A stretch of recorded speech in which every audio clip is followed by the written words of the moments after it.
السلام علیکم ورحمۃ اللہ وبرکاتہ۔ بسم اللہ والحمد للہ والصلاة والسلام علی رسول اللہ، اما بعد۔ آواز بڑھا دیں کر سب تھوڑا سا۔ اما بعد فاعوذ باللہ من الشیطان الرجیم، بسم اللہ الرحمن الرحیم۔ قل یا عبادی الذین آمنوا اتقوا ربکم للذین احسنوا فی هذه الدنیا حسنہ وارض اللہ واسعہ انما یوفی الصابرون اجرهم بغیر حساب۔ سورۃ الزمر ہے۔ آسانی کے لیے 23ویں سپارے کے آخری 2 رکوع ہے، جہاں تک بات ہو سکے۔ اختصار کی کوشش تو ہے کہ میں دونوں رکوع پہ بات کر سکوں۔ سورہ زمر کی آیت نمبر 10 سے لے کر 31 تک اگر میں کوشش کر سکا انشاءاللہ۔ قل یا عبادی الذین آمنوا اتقوا ربکم۔ میرے نبی، آپ میرے بندوں کو میری طرف سے کہہ دیجئے، یا عباد، اے میرے بندو، الذین آمنوا اتقوا ربکم، جو ایمان لا چکے ہو۔ اب جو ایمان لا چکے ہیں تو ان کے لیے مزید ہدایات کی ضرورت کیا ہے؟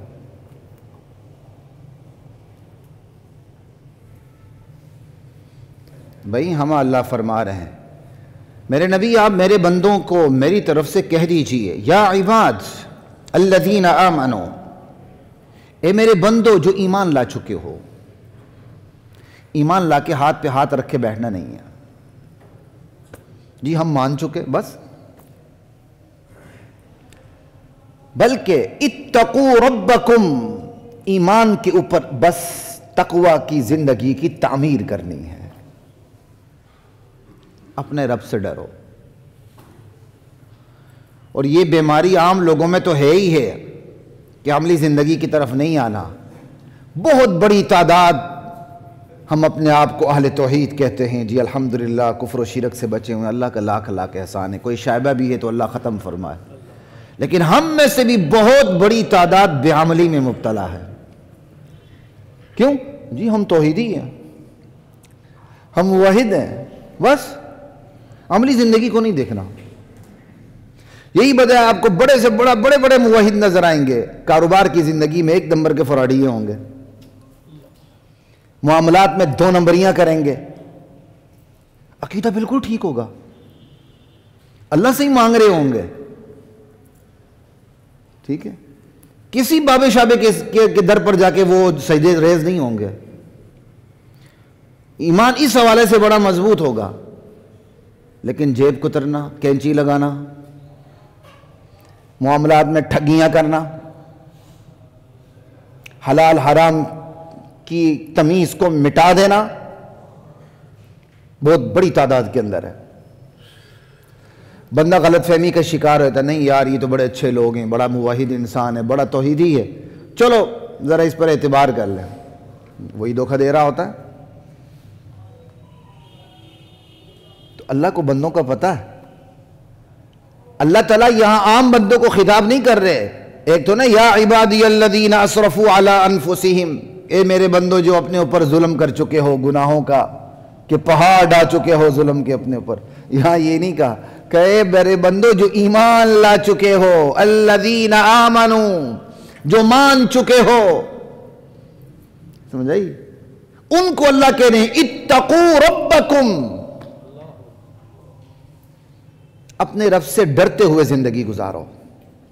ایمان لا چکے ہو، اب اس ایمان کی بنیاد پر تقوی والی زندگی کی تعمیر کرنا شروع کر دو۔ حدیث بتائی گئی عقیدے کی اہمیت کے لیے، ہم نے حدیث کو استعمال کیا بے عمل ہونے کے لیے۔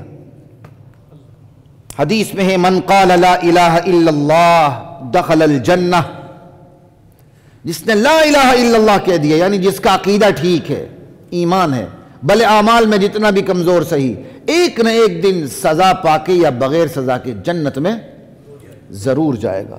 پھر آگے لمبی حدیث بھی، وَإِن زَنَا وَإِن سَرَقَ، زنا کرے چوریاں بھی کرے، صحابی سوال کرتے ہیں، اللہ کے نبی بار بار یہی جواب دیتے ہیں، پھر بھی جنت میں جائے گا۔ یہ حدیث اس لیے آئی تھی عقیدے کی اہمیت بتانے کے لیے۔ دنیا جہاں کے تمام گناہ ایک پلڑے میں ہوں اور عقیدہ دوسرے پلڑے میں ہو تو لا الہ الا اللہ بھاری ہوگا، یہ بتانے آئی تھی۔ اور ہم نے اس سے کیا سبق لیا؟ بس جی ہم ایمان لا چکے ہیں، ہم توحید پہ آ چکے ہیں، ہم شرک نہیں کرتے، ہم کفر نہیں کرتے، اب بھلے زنا کرو، چوریاں کرو، ڈکیتیاں کرو، یتیموں کا پیٹ کاٹ کے اپنے بچوں کی فیسیں دو۔ سمجھ آئی؟ ہم نے اس کے لیے حدیث کو دیکھنا شروع کر دیا۔ اللہ کو بندوں کی فطرت کا پتہ، اس لیے یہاں ایمان والوں کو خطاب کر کے کہا، وہ میرے بندوں جو ایمان لا چکے ہو، اتقوا ربکم، اپنے ایمان کے اوپر اب تقوی کی زندگی کی تعمیر کرنا شروع کر دو۔ اتقوا ربکم للذین احسنوا فی ہذہ الدنیا حسنہ، ان لوگوں کے لیے جو نیکیاں کرتے ہیں اس دنیا کی زندگی میں، للذین احسنوا فی ہذہ الدنیا حسنہ، ان کے لیے بھلائی بھلائی ہے۔ اس دنیا میں بھی صرف دین کی بھلائی نہیں، دنیا کی بھی بھلائی ہے، کیونکہ اگر وہ باسی روٹی بھی کھا رہے ہیں تو اس باسی روٹی میں بھی انہیں وہ اطمینان حاصل ہے جو بادشاہوں کو تخت سلطنت پر حاصل نہیں ہے۔ للذین احسنوا فی ہذہ الدنیا حسنہ وارض اللہ واسعہ، میرے بندو اللہ کی زمین بہت کشادہ ہے۔ اگر اللہ کی کسی سرزمین پہ دین پہ عمل تمہارے لیے مشکل ہو رہا ہے، تم سمجھ رہے ہو تمہارے لیے ایمان کے اعمال کا خطرہ پڑ چکا ہے، چھوڑ دو اس سرزمین کو۔ آج ہم اپنی زمینوں کو، اپنے علاقوں کو مقصود بنا کے بیٹھے ہوئے ہیں۔ وطن کی محبت بری چیز نہیں ہے، وطن کی محبت بہت اچھی چیز ہے۔ بندہ جہاں پلا بڑا ہوتا ہے، جس گاؤں کا ہوتا ہے، جس دیہات کا ہوتا ہے، جس علاقے کا ہوتا ہے، وہ اسے بھول ہی نہیں سکتا، وہ اسے بھول ہی نہیں سکتا۔ میں خود میری پوری زندگی لاہور میں گزری، لیکن جب میں گلگت میں داخل ہوتا ہوں تو مجھے ایسا لگتا ہے کہ میرے چاروں طرف شیلٹر ہی شیلٹر ہے۔ ایک عجیب سی کیفیت بدل جاتی ہے، اس کا انکار ہی نہیں ہے، لیکن یہ اس کو مقصود بنا لینا۔ اگر وطن مقصود ہوتا تو ہمارے نبی مکے کو چھوڑ کر مدینے کبھی بھی ہجرت نہ کرتے۔ مکے سے مدینے ہجرت کر کے بتا دیا کہ دین مقصود ہے، دین کے لیے وطن کو بھی چھوڑنا پڑتا ہے، وطن کے لیے دین کو چھوڑنا نہیں ہے۔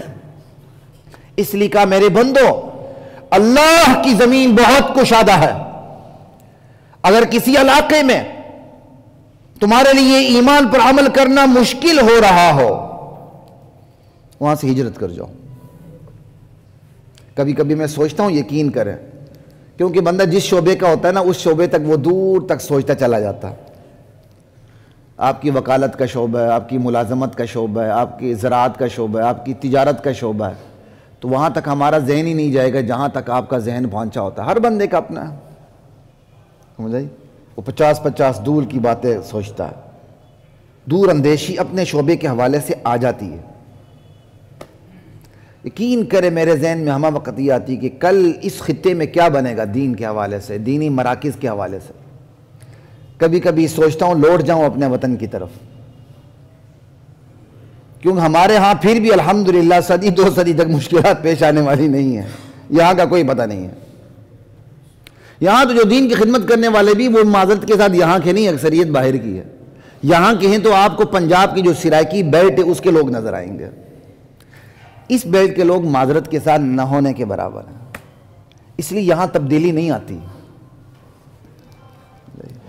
جب تک آپ کے گھروں کے اندر اللہ کے دین کے وارث پیدا نہیں ہوں گے نا، تبدیلی آپ بھول جائیں۔ کشمیر آزاد کیوں نہیں ہوتا؟ کشمیر کے جہاد کو گرم ہم یہاں سے جا کے کرتے ہیں، سمجھ آئی بات کی؟ ہم کرتے ہیں، ہمارے ادارے کرتے ہیں، جو بھی ہوتا ہے، تو اب وہ تھوڑے بہت بیچارے کھڑے ہو رہے ہیں۔ افغانیوں کو کھڑا کرنے کی ضرورت پیش آئی، اب بیچارے یوکرائن کا کیا حال ہو گیا آپ دیکھیں سامنے، لیکن انہیں آپ چیتھڑے پہننے والے افغانوں کو ذرا تھوڑا سا دیکھ لیں، کتنا فرق. ہر ایک کی اپنی طبیعتیں ہوتی ہیں. خیر بات کہاں سے کہاں چلی گئی، ایک نقطہ تھا وہ میرے ذہن سے نکل گیا، میں قرآن کی آیت کی طرف ہی پھر موو کرتا ہوں. اللہ کہتے ہیں میری زمین بڑی کشادہ ہے، ایک جگہ اگر عمل کرنا مشکل ہو تو وہاں سے ہجرت کر جاؤ. تو وہی میں سوچ رہا تھا دور اندیشی، کبھی کبھی سوچ آتی ہے کیونکہ ریاستی اقدامات، حکومتی اقدامات، میرے جسم میری مرضی پر کوئی پابندی نہیں. آپ یہاں ایک اسلامی ایک NGO بنا لیں، اکاؤنٹیبلٹی بھی پوری رکھیں، حساب کتاب بھی پورا رکھیں. آپ کو حکومتی ادارے تنگ کرتے رہیں گے، ہیلو آپ کے ڈونر کون ہے ذرا بتائیں، آپ کی کیا کہتے ہیں یہ فل ان دی بلینکس ابھی رہتی ہیں، آ جاؤ پر کرو. آپ کے ڈونر کون ہے، آپ کو ڈونیشن کون دیتا ہے، آپ کا ادارہ کیسے چل رہا ہے، تنگ کرتے رہتے ہیں. میں کہ بھئی ہمیں پتہ کون دیتا ہے، آکے دے دیتا، بس بات ہی ختم ہو گئی. کیوں ایسا کرتے ہیں؟ یہ شراب خانے بند کیوں نہیں ہوتے ہیں؟ اللہ کی مسجدوں پر برا وقت کیوں آتا ہے؟ لوگوں کے ذاتی گھر جو سینکڑوں ایکڑ کے اندر، بیسیوں ایکڑ کے اندر ہوتے ہیں، وہ ریگولرائز ہو جاتے ہیں. اللہ کا گھر ریگولرائز نہیں ہو سکتا، وہ بھی جو 40 سال سے بنا ہوا ہے، وہ بھی جس پر سرکاری ادارے منظوری دے چکے ہیں. مسجد گرانی ہے، پہلے ان سرکاری اداروں کی اینٹ سے اینٹ بجا دو جنہوں نے تحریری اجازتیں دی ہوئی تھی، پھر آؤ مسجد کی طرف، پھر دیکھیں گے مسجد کیسے گرتی ہے. طاقت کے سامنے ہماری شلواریں گیلی ہو جاتی ہیں اور دوسروں کے سامنے ہم بہادر بن جاتے ہیں. پہلے یہ شراب خانے بند کروائیں. ہمت ہے کسی کی شراب خانوں کو بند کروانے کی؟ اسی لاہور میں جہاں جہاں شراب بکتی ہے وہاں ذرا آپ کھڑے ہو جائیں. روزانہ کے حساب سے کریٹس کے کریٹ جاتے ہیں، شراب میں لوگ لے جاتے ہیں. ذرا اپنی ایکٹیویٹی دکھانی یہاں آ کے دکھاؤ. اللہ دیکھ رہا ہے، خدا کی قسم. ایک دن اللہ کی عدالت لگنی ہے، فیصلے وہاں ہوں گے. یہاں کیا ہے؟ اللہ کہتے ہیں وَأَرْضُ اللَّهِ وَاسِعَةٌ، اللہ کی زمین بہت کشادہ ہے. ایک جگہ مشکل ہو جائے ہجرت کر جاؤ، چھوڑ دو اس سرزمین کو. نہ لاہور مقصود ہے، نہ KPK یا کوئی اور علاقہ مقصود ہے. مقصود اللہ کا دین ہے. اللہ کے دین پر عمل مشکل ہو جائے، چھوڑ دو اس کو. لیکن یاد رکھیں میرے ساتھیوں، آپ میں سے اکثریت اس خطے کی باشندہ ہے. جب تک آپ کے اندر سے رد عمل نہیں اٹھے گا دین کے دفاع میں، خدا کی قسم یہاں دین کا دفاع مشکل ہو جائے گا. یہ بات یاد رکھیں. ہم باہر سے آئے لوگ جتنی مرضی محنت کر لیں، آپ کے اندر سے جب تک دین کے دفاع کے لیے رد عمل پیدا نہیں ہوگا، یہاں دین کا بچاؤ مشکل ہو جائے گا.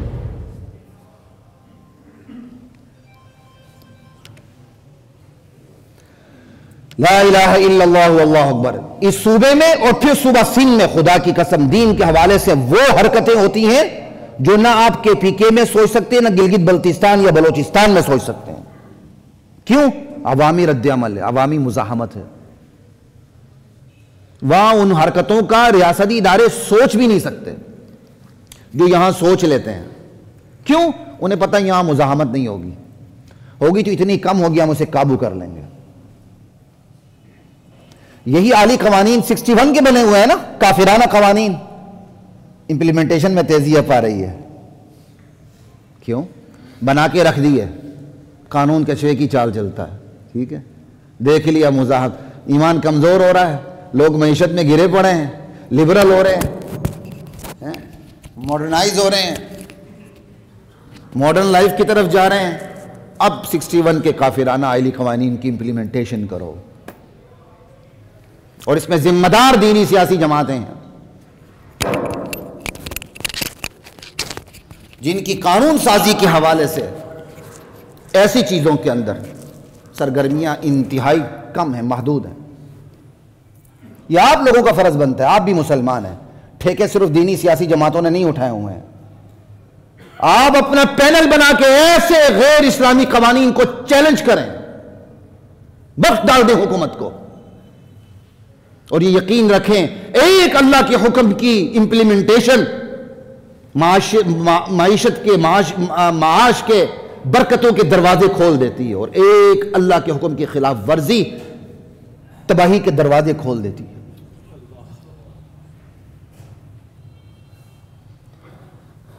انما یوفی الصابرون اجرہم بغیر حساب، صابروں کو جو اجر اللہ نے دینا ہے نا وہ بے حسابہ دینا ہے، بغیر حساب۔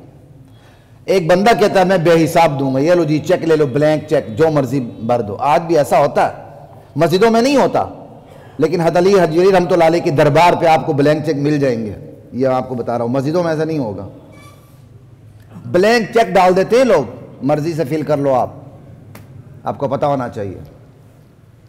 اور ایک بلینک چیک اللہ دے رہا ہے بے حسابہ، بندہ بلینک چیک دے گا تو کتنا ہوگا اس کے پاس، اور اللہ کہتا ہے یہ سب کچھ میں بلینک چیک دے رہا ہوں تمہیں، بغیر حساب کے دوں گا، حساب میں چیز نہیں آئے گی، لا محدود۔ صبر کرنے والے کون؟ جمنے والے، دین کے حوالے سے مشکلات آئیں تو برداشت کریں۔ صبر کرنے والے کون؟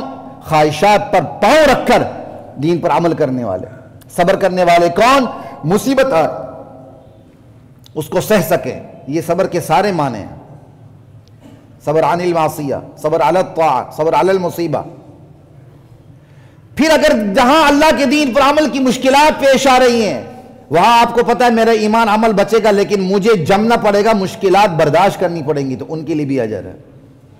اور جو سمجھتا ہے یہاں بیٹھا رہا تو میرا دین ہائی جیک ہو جائے گا، وہ اس جگہ کو چھوڑ کر دوسری جگہ چلا جاتا ہے، تو اس کے لیے بھی اجر ہے۔ کیوں؟ ہجرت کرنا بھی بڑے صبر کا کام ہے۔ آپ ایک محلہ چھوڑ کر 2 گلیاں دور نہیں جا سکتے بھائی، میں گیا ہوں مجھے پتہ، ایک محلہ چھوڑ کر 2 گلیاں دور نہیں جا سکتے، پتہ چل جاتا ہے بندے کو۔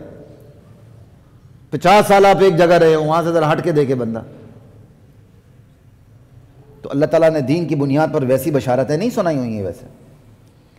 قل انی امرت ان اعبد اللہ مخلصا لہ الدین، میرے نبی آپ کہہ دیں مجھے تو یہ حکم دے دیا گیا ہے کہ میں ایک اللہ کی عبادت کروں، مخلصا لہ الدین، عبادت کرتے ہوئے پورے دین کو اس کے لیے خالص کر دوں۔ آخر یہ کیوں اللہ تعالیٰ یہ کہا ہے؟ اللہ تعالیٰ نے یہاں نہیں کہا کہ ایک اللہ کی عبادت کروں، میرے نبی آپ کہہ دیں عبادت کو اس کے لیے خالص کرتے ہوئے، بلکہ کہا دین کو اس کے لیے خالص کرتے ہوئے، کہ وہ اللہ کو انسانی کمزوریوں کا پتہ ہے کہ انسان عبادت صرف کس کو سمجھے گا؟ 2 رکعت نفل نماز کو، فرض نماز کو، بس، جبکہ زندگی کی ایک ایک حرکت عبادت میں آ جاتی ہے، جائے نماز سے جائے اقتدار تک تمام ایکٹیویٹیز اللہ کے حکم کے مطابق ہو تو یہ عبادت ہے، اور یہی پورا دین ہے۔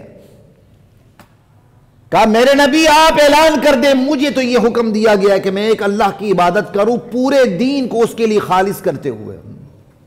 یہ نہیں عبادت کر لی، جائے نماز پر تو اللہ اللہ، جائے اقتدار پر بیٹھ کر فرعونی قانون کے مطابق فیصلے، نہ، وہاں بھی قرآن و سنت کے مطابق فیصلے ہوں گے، چاہے وہ پنچایت ہو، چاہے وہ گھر کے معاملات ہوں، چاہے وہ گھر سے باہر کے معاملات ہوں، چاہے داخلی معاملات ہوں، خارجی معاملات ہوں، ملکی معاملات ہوں، بین الاقوامی معاملات ہوں، چاہے IMF کے ساتھ ہوں، ورلڈ بینک کے ساتھ ہوں، اپنی قوم کو گھاس کھانے پہ راضی کریں، بھوکا مر جانے پہ راضی کریں، لیکن 1 روپے سود کا لینے کے لیے تیار نہ ہو۔ لیکن یہاں جو حکمران آتا ہے ملبہ سارا پیچھے ڈال دیتا، پھر نئے قرضے لیتا ہے۔ اب اسی حکومت نے دیکھو کتنے قرضے لیے ہوئے ہیں۔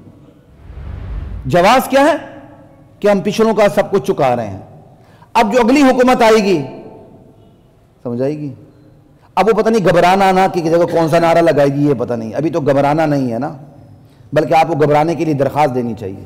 اگلی حکومت آئے گی پتہ نہیں وہ کون سا نعرہ لگائے گی، پھر وہ جو سارا کچھ ہے وہ ملبہ اس حکومت پہ ڈالے گی، چل سو چل، ہلم جرا،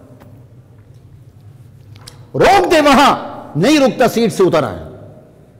یہ اختیارات کی کرسی بڑی نازک ہوتی ہے، چلو اختیارات کی کرسی سدا بہار ہو تو کوئی سمجھ بھی آئے، اور جتنی نازک کرسی ہوتی ہے اتنی ہی خزاں اس پہ جلدی آتی ہے. پتہ نہیں بندہ کیوں اس معاملے میں اپنی عقل کو کھو دیتا ہے.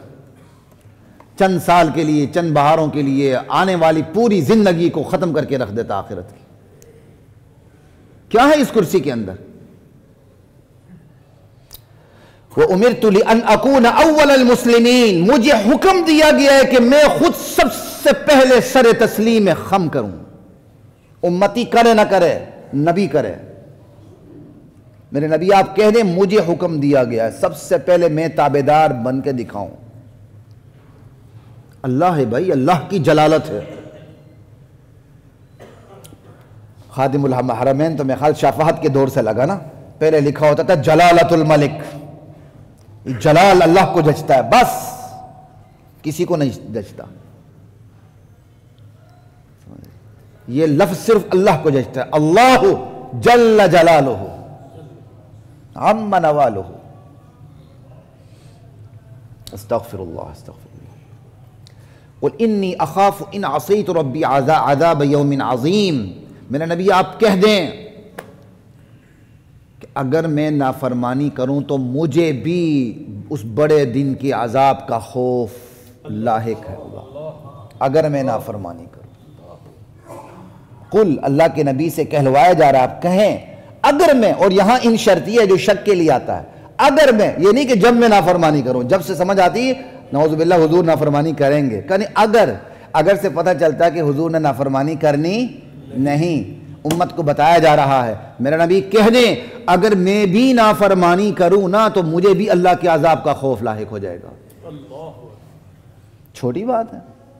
قل انی اخاف ان عصیت ربی عذاب یوم عظیم. قل اللہ اعبد مخلصا لہ الدین. میرے نبی آپ کہہ دیں میں صرف ایک اللہ کی عبادت کروں گا، اور عبادت کرتے ہوئے پورے دین کو اس کے لیے خالص کر دوں گا. یہ نہیں کہ نماز اس کے لیے خالص کر دی، بس باہر جا کے پنچایت پہ بیٹھ گئے تو رواجی قانون کو ہاتھ میں لے لیا. دوسری شادی کے اوپر جب میڈیا میں میرا پروگرام ہوا تو اینکر نے کیا کہا پتہ؟ کہتے دیکھیں جی ہمیں تو اس اپنے کلچر کے دائرے میں دیکھنا ہے نا، یعنی اسلام کو ہم نے کلچر کے دائرے میں دیکھنا ہے. انا للہ و انا الیہ راجعون. کلچر کو آپ نے اسلام کے دائرے میں دیکھنا یا اسلام کو کلچر کے دائرے میں دیکھنا؟ الٹی گنگا. دیکھیں نا جی ہم نے تو اپنے کلچر کے دائرے میں دیکھنا. یہی ہوتا ہے بس. بندہ جہاں یوز ٹو ہو جاتا ہے نا اسی پہ غیرت کھاتا ہے. آپ جس کرسی پہ بیٹھے ہیں اسی پہ غیرت کھائیں گے. شیطان آپ کو ادھر ادھر نہیں ہونے دے گا. کرسی سے اتریں گے تو پھر استغفار، پھر تسبیح، ساری چیزیں ہاتھ میں آ جاتی ہیں. پتہ نہیں یہ کیا بات ہے، جب ہمارے لوگ بے اختیار ہوتے تو صوفی کیوں بنتے؟ اس سے پہلے کیوں نہیں بنتے؟ بہت بڑی تعداد بے اختیار ہونے کے بعد تسبیح ہاتھ میں لیتی ہے، صوفی بنتی ہے. جب ڈنڈا ہاتھ میں ہوتا ہے اس وقت وہ نہیں، یہ انہیں نہیں ہوتا. جب سب کچھ چھن جاتا ہے پھر 14 طبق روشن آ جاتے ہیں، پھر چلے ملے لگا کے داڑیاں بھی رکھ لیتے ہیں، پھر سب کچھ ہو جاتا ہے. یہ بہت کم لوگوں کو توفیق ہوتی ہے کہ اختیار پاس ہوتے ہوئے آپ پورے مسلمان ہوں اندر سے. اللہ توفیق عطا فرمائے. قل اللہ اعبد مخلصا لہ دینی فاعبدوا ما شئتم من دونہ. میرے نبی آپ تو کہہ دے میں عبادت اللہ کی کروں گا اور دین کو، پورے دین کو اس کے لیے خالص کر دوں گا. تمہاری مرضی، تم نے اللہ کو چھوڑ کر جس کو کی عبادت کرنی کرو جا کے، پھر نتیجہ بھی تمہیں ہی بھگتنا ہوگا. قل ان الخاسرین الذین خسروا انفسهم واہلیہم یوم القیامہ. یہ عجیب سا رکوع ہے، ہر بات قل قل قل قل سے بات ہو رہی ہے. میرے نبی آپ یہ بھی کہہ دیں.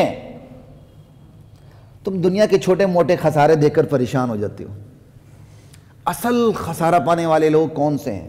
الذین خسروا انفسهم، جنہوں نے گھاٹے میں ڈالا اپنی جانوں کو، واہلیہم، صرف اپنی جانوں کو نہیں، اپنے اہل و عیال، بیوی بچوں کو بھی. قیامت کے دن یعنی اصل گھاٹے پانے والے وہ ہیں جنہوں نے گھاٹا ڈالا اپنی جانوں کے حوالے سے، اپنی اہل و عیال کے حوالے سے. قیامت کے دن گھاٹا پانے والے تو وہ لوگ ہیں دنیا کی چھوٹی موٹی چیزیں اوپر نیچے ہو جائیں کوئی فرق نہیں پڑتا، وہ بھی دین کے نام پر ہو تو قربانی ہی قربانی، خدا کا رجسٹر کھلا ہوا ہے۔ کہ گھاٹے پانے والے وہ لوگ ہیں جو گھاٹا پا جائیں گے قیامت کے دن، جنہوں نے خود کو بھی خسارے میں رکھا ہوگا، اپنے ساتھ اپنی بیوی بچوں کو بھی بیڑا غرق کیا ہوگا۔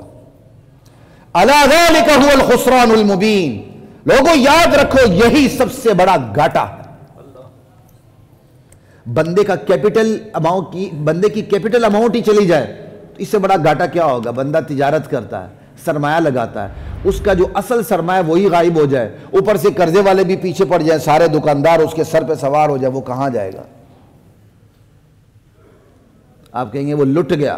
اللہ یہی کہہ رہے ہیں، میرے بندے میں نے تجھے زندگی دی، عمر دی، عقل دی، ذرائع دیے، وسائل دیے، قابلیت دی، دنیا کی دولت دی، سب کچھ دی، تم نے سب کچھ اس کے اندر کھپا دیا، اور یہ سوچتے ہوئے کھپا دیا کل کوئی دن نہیں ہوگا جہاں میں نے حساب کتاب دینا ہے، یا یہ سوچتے ہوئے کھپا دیا دن ضرور آئے گا، میں نے بھی اپنے چند بندے تاش کے پتے رکھے ہوئے ہیں، اللہ گریبان پڑے گا میں تاش کے پتے آگے کر دوں گا، وہ مجھے چھوڑا کے سائڈ پہ کر دیں گے۔ یا حساب کتاب کے دن پر ایمان ہی نہیں رکھا، یا ایمان رکھا تو چند لوگ اپنے ساتھ رکھ لیے، ان کو ڈی ایچ اے می ایچ اے میں چھوٹے موٹے پلاٹ دے دیے کہ تم نے جنت کا پلاٹ مجھے لے کے دینا ہے۔ تو اللہ کہتے ہیں میں نے تمہیں زندگی دی، عمر دی، عقل دی، قابلیت دی، وسائل دی، ذرائع دی، تم نے سارا یہ اپنا سرمایہ تمہاری کیپٹل اماؤنٹ ہے، تم نے کھپا دی، یہ سوچ کے کھپا دی حساب لینے والا کوئی نہیں، یا یہ سوچ کے کھپا دی اگر حساب لینے والے ہیں تو چھڑانے والے بھی میرے ساتھ موجود ہیں، کہ تمہارا سارا سرمایہ ڈوب گیا۔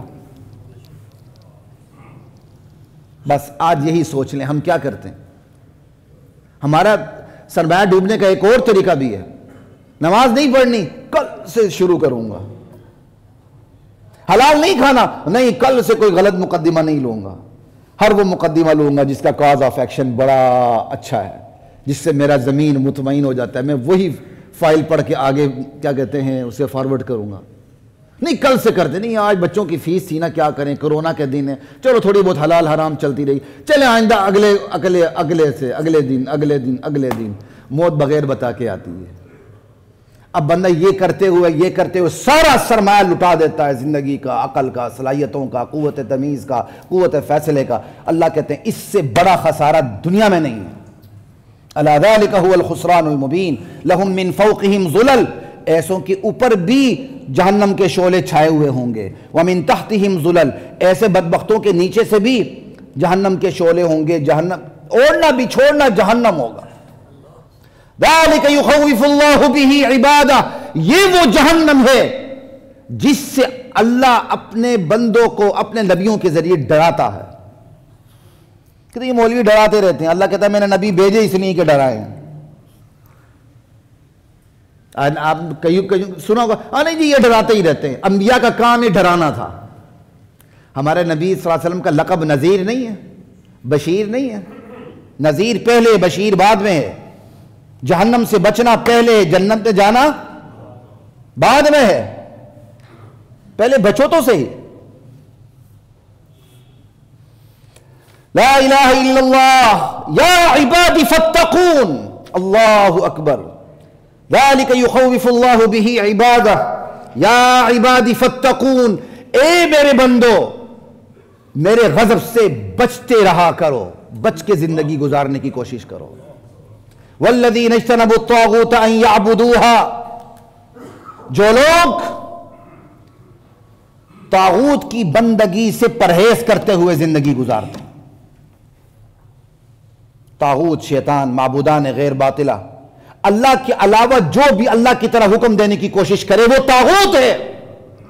وہ طاغوت بندے کا نفس بھی ہو سکتا ہے، بندے کا باپ بھی ہو سکتا ہے، بندے کی بیوی بھی ہو سکتی ہے، بندے کی فیملی بھی ہو سکتی ہے، اس کی کاسٹ اور ذات بھی ہو سکتی ہے، اس کا معاشرہ بھی ہو سکتا ہے، اس کا محلہ بھی ہو سکتا ہے، اس کی ریاست، سیاست اور قیادت بھی ہو سکتی ہے، اور جس محکمے میں وہ کام کر رہا ہے وہ محکمہ بھی طاغوت ہو سکتا ہے، وہ ادارہ بھی طاغوت ہو سکتا ہے۔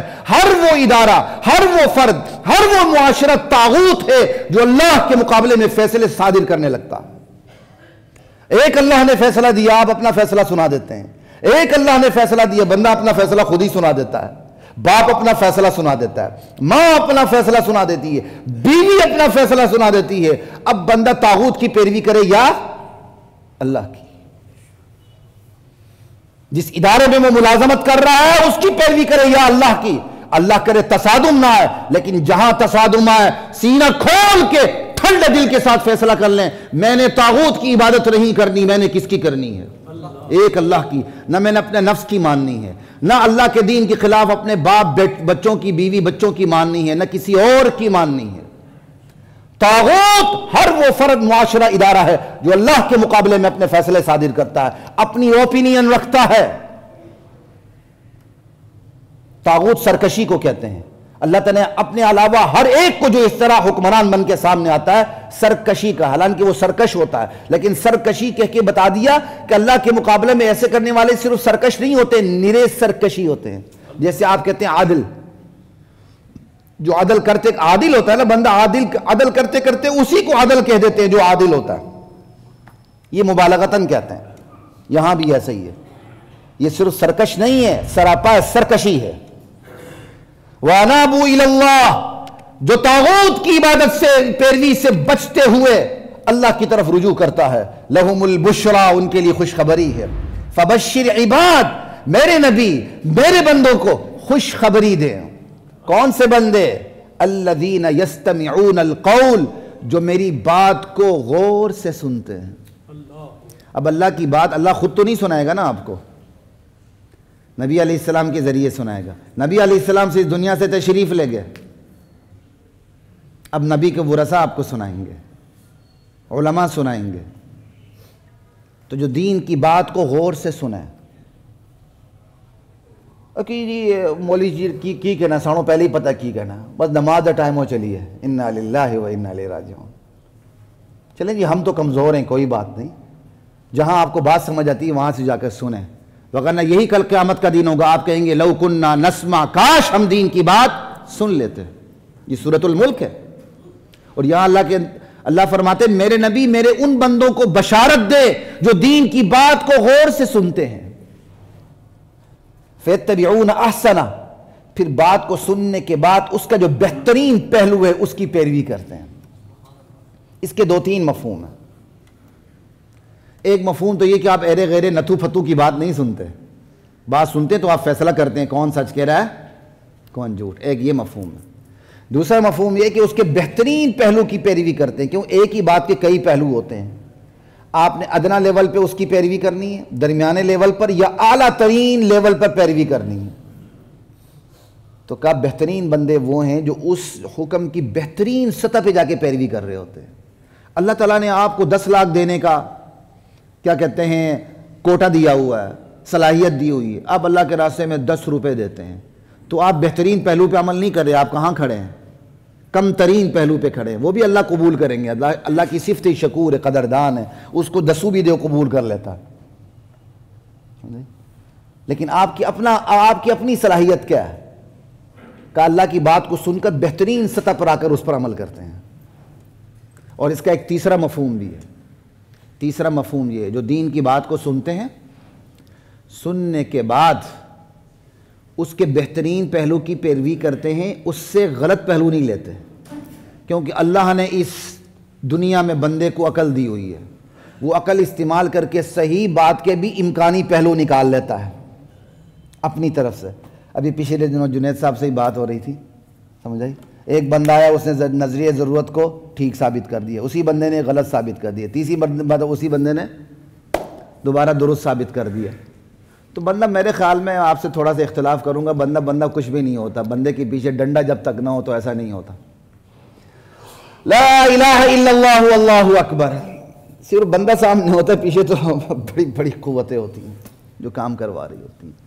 تو خیر بات یہ ہے، ایک اللہ تعالیٰ نے بندے کو صلاحیت دی ہے کہ ایک بات کو دیکھ کر اس کے صحیح پہلو پہ عمل کریں. اللہ نے یہ صلاحیت بھی اس کو اندر دی، اس کے اندر امکانی پہلو پیدا کرتے جائے اور پھر اس کے غلط مطلب کو لے لے، اس کے غلط مطلب کو لے لے، سمجھے؟ اور غلط مطلب کو لے کے اپنی خواہش پر بھی عمل کرے اور دین کو بھی بدنام کرے. کل ہی مجھے ایک اینکر نے فون کیا کسی حوالے سے، قتل کے حوالے سے. جی مرد اگر عورت کو قتل کر دے تو کیا اسے پھانسی ہوگی کہ نہیں، قصاص ہوگا کہ نہیں؟ کیوں نہیں ہوگا، ضرور ہوگا۔ اس نے ادھر ادھر سے کوریدنے کی کوشش کی، اور میں اس اینکر کی طبیعت کو بڑا اچھی طرح سمجھتا ہوں، بڑا ایتھیسٹ قسم کا بندہ ہے، بڑا لبرل ہے۔ وہ شاید اس کو کوئی کونا نکتہ کونا چاہیے تھا کہ شاید وہ اس چیز کو اٹھائے، اسے ملا نہیں۔ اس نے بڑا زور دے کے مجھے فون پہ پوچھا، میں کہا نہیں بھائی، مرد عورت کو قتل کر دے، قصاص میں مرد قتل ہوگا۔ بندے تلاش میں لگے رہتے ہیں امکانی پہلو، اور یہ بندے کو اللہ تعالیٰ نے صلاحیت دی ہوئی، یہی امتحان ہے، یہی امتحان ہے کہ آپ ایک قرآن کی آیت کو پڑھتے ہیں، اس کا سیدھا سیدھا مفہوم ہے، آپ اس کو چھوڑ کر اس کے دیگر پہلوؤں کی طرف چلے جاتے ہیں جو غلط ہیں، جو کسی نے نہیں لیا، آپ اٹھا کے اپنی طرف سے امپلیمنٹ کر کے امام ابو حنیفہ بن جاتے ہیں، امام ابن تیمیہ بن جاتے ہیں۔ ماشاءاللہ، آپ اس فیلڈ کے ہیں ہی نہیں، آپ کو کس نے اختیار دیا ہے تعبیر و تشریح کا؟ جن لوگوں کی زندگیاں اس پہ لگی ہوئی ہیں، اگر آپ نے کوئی اس آیت سے کام لینا ہے، اس آیت سے مستفید ہونا ہے، تو اس کی تعبیر و تشریح وہی ہوگی جو 1400 سال سے متفقہ چلی آ رہی ہے۔ لا الہ الا اللہ۔ یہ انسانی نفسیات کو اللہ تعالیٰ نے سارا سامنے رکھا ہے۔ میرے ان بندوں کو خوشخبری دیں جو میری بات کو سن کر اس کے بہترین پہلو کو لیتے ہیں، اس کے غلط پہلو کو نہیں لیتے، اپنی طرف سے غلط پہلو پیدا کر دیں۔ دیکھو جی قرآن میں آیا ہوا ہے، لا الہ الا اللہ۔ اسی اقیم الصلاۃ کے لفظ کو پڑھ کر کے پتہ نہیں لوگوں نے کیا کیا اپنی پھلجڑیاں چھوڑی ہوئی ہیں۔ اللہ تعالیٰ نے تو اقامت صلاۃ کی بات کی، اداء صلاۃ کی تو بات ہی نہیں کی ہے۔ اب اقامت صلاۃ کیا ہوگی؟ وہ اس نماز کی طرف آتے ہی نہیں، کہیں اور دوڑ جاتے ہیں، وہ 4 رکعتوں کی طرف آتے ہی نہیں، وہ اپنے طرف سے ایک مفہوم بیان کر رہے ہوتے ہیں کہ 4 رکعتیں پڑھنی ہی نہ پڑیں ان کو۔ اللہ دیکھ رہا ہے۔ موسیٰ علیہ السلام نے لاٹھی ماری، سمندر 2 حصوں میں تقسیم ہو گیا، لشکر موسیٰ گزر گیا علیہ السلام، لشکر فرعون غرق ہو گیا۔ نہیں، اس کا مطلب یہ ہے، آپ کی حیثیت کیا، آپ کوئی اور مطلب بیان کریں اس کا، معجزات انبیاء کا انکار کریں؟ ہوتے کون ہیں آپ؟ خود ساختہ قوانین کی تعبیر و تشریح کا اختیار بھی مقننہ چند مخصوص ادارے، ایک مخصوص ادارے کو دیتی ہے، حالانکہ وہ انسانی ساختہ قوانین ہیں۔ انسانی ساختہ قوانین کی تعبیر و تشریح کا اختیار بھی ہر ہمہ شمہ نتھو پھتو کو نہیں ہوتا۔ ریاست جن کو معتبر سمجھتی ہے ان کی تعبیر و تشریح کو معتبر سمجھتی، بس خدا کا قانون اتنا سستا ہو گیا، ہر نتھو پھتو آ جائے اور اپنی تعبیر پیش کرے۔ انا للہ و انا الیہ راجعون۔ میرے نبی میرے ان بندوں کو خوشخبری دیں جو دین کی بات کو غور سے سنتے ہیں، پھر اس کی صحیح تعبیر اٹھاتے ہیں، بس اور کچھ بھی نہیں۔ یہی امتحان ہے، یہی امتحان ہے۔ اولئک الذین ھداھم اللہ۔ اللہ کو بھی یہاں جوش آیا ہوا ہے، کیوں؟ اللہ کو پتہ ہے میرا بندہ ادھر ہی ڈنڈی مارتا ہے، اس تعبیر و تشریح میں ہی ڈنڈی مارتا ہے میرا بندہ، تو اس لیے یہ بیان کرتے ہوئے اللہ کو بھی جوش آ رہا ہے۔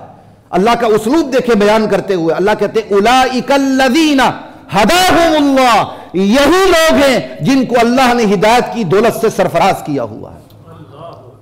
وَأُولَئِكَ هُمْ أُولُو الْأَلْبَابِ، یہی لوگ ہیں جو دانشمند اور عقل مند، باقی سب احمق ہیں، کیونکہ یہ حسر بتاتا ہے کلام کا، یہی ہیں اور کوئی دانشمند نہیں۔ وَأُولَئِكَ هُمْ أُولُو الْأَلْبَابِ لا الہ الا اللہ افمن حق علیہ کلمۃ العذاب افانت تنقذ من فی النار، بلا وہ جس پر اللہ کے عذاب کا فیصلہ چسپاں ہو چکا ہے اور وہ دوزخ میں گر چکا ہے، میرے نبی آپ اسے بچا سکتے ہیں؟ کتنی بڑی بات! اسے کون بچا سکتا ہے جس پر اللہ کا فیصلہ اللہ کے عذاب کا فیصلہ چسپاں ہو چکا ہے اور جو دوزخ میں گر چکا ہے؟ میرے نبی آپ اس کو بچا سکتے ہیں؟ افانت تنقذ من فی النار لیکن الذین اتقوا ربہم، البتہ وہ لوگ جو اپنے رب سے ڈر کر زندگی گزاریں گے، لہم غرف من فوقها غرف مبنیہ، ان کے لیے جنت میں بلند و بالا عمارتیں ہوں گی، بالا خانے ہوں گے، پھر ایک عمارت کے اوپر دوسری عمارت ہوگی۔ بندے کی نفسیات ہوتی ہے نا، میرے پاس ڈبل سٹوری مکان ہے، اللہ اس نفسیات کو دیکھتے ہوئے بات کریں. ڈبل سٹوری کیا, تم جو کہو گے وہ ملے گا. وَلَكُمْ فِيهَا مَا تَشْتَهِي أَنفُسُكُمْ, بالا خانے ہوں گے, بالا خانوں کے اوپر بالا خانے ہوں گے, بلند عمارات کے اوپر بلند عمارات ہوں گی, نیچے سے نہریں بہہ رہی ہوں گی. وعد اللہ, یہ اللہ کا وعدہ ہے. لا يخلف اللہ المیعاد, اللہ اپنے وعدے کی خلاف ورزی نہیں کرتا. الم تر ان اللہ انزل من السماء ماء, ارے کیا تم دیکھتے نہیں وہ اللہ ہے جس کی قدرت کا یہ حال ہے, وہ آسمان سے بادلوں سے پانی برساتا ہے. فَسَلَكَهُ جَنَابِيعَ فِي الْأَرْضِ, اس بادلوں کے ذریعے پھر زمین میں وہ چشمے بہاتا ہے, دریا بہاتا ہے, سوتے بہاتا ہے. ثُمَّ يُخْرِجُ بِهِ زَرْعًا, پھر اسی پانی سے قسم قسم کی کھیتیاں اگاتا ہے. مختلفاً الوان, جس کی رنگت بھی مختلف ہوتی ہے. ثم یہیج, پھر وہ کھیتی ابھرتی ہے, پھلتی ہے, پھیلتی ہے, بڑھتی ہے, جوانی کو پہنچتی ہے. پھر فتراہ مصفرا, پھر تم دیکھتے ہو پک کے زرد ہو جاتی ہے. ثم یجعلہ حطاما, پھر آخر جا کے اللہ اس کو بس بنا دیتے ہیں, ریزہ ریزہ ہو جاتی ہے, انسانوں اور جانوروں کے پاؤں کے نیچے آ جاتی ہے. ان فی ذلک لذکری لأولی الالباب, اس مثال میں اہل عقل والوں کے لیے بہت بڑی نصیحت ہے. بس یہی سمجھو, ہر بہار پہ خزاں ہے, ہر زندگی پہ موت ہے, ہر شباب پہ بڑھاپا ہے, ہر صحت مند پہ بیماری آتی ہے. عمومی قانون یہی ہے, بہار پہ خزاں آتی ہے, زندگی پہ موت آتی ہے, شباب پہ بڑھاپا آتا ہے, کوئی بھی چیز محفوظ نہیں, عروج پہ زوال آتا ہے, طاقت پہ کمزوری آتی ہے. جہاں اختیارات کی بارش ہو رہی ہوتی ہے وہاں بندہ بے اختیار ہو کے بستر پہ آ جاتا ہے. کیوں نہیں نصیحت لیتے؟ یہاں کوئی چیز سدا بہار, کائنات حرکت میں ہے, تغیر پذیر ہے, کائنات میں تغیر ہوتا رہتا ہے. میرے بندو کیوں نہیں نصیحت لیتے؟ آج تمہارے پاس اختیار ہے کسی قسم کا, تو کل وہ اختیار ختم ہو جائے گا, کل وہ جھنڈا اتر جائے گا, کل تم اس کرسی سے اتر جاؤ گے. تمہارے اپنے ساتھی جو تمہیں ایک نہیں دونوں ہاتھوں سے سلوٹ کرتے ہیں, تمہیں دیکھتے ہوئے آنکھ بند کر کے ایسے گزریں گے جیسے تمہیں پہچانتے بھی نہیں. ابھی ایک رکوع, آئندہ رکوع, آئندہ.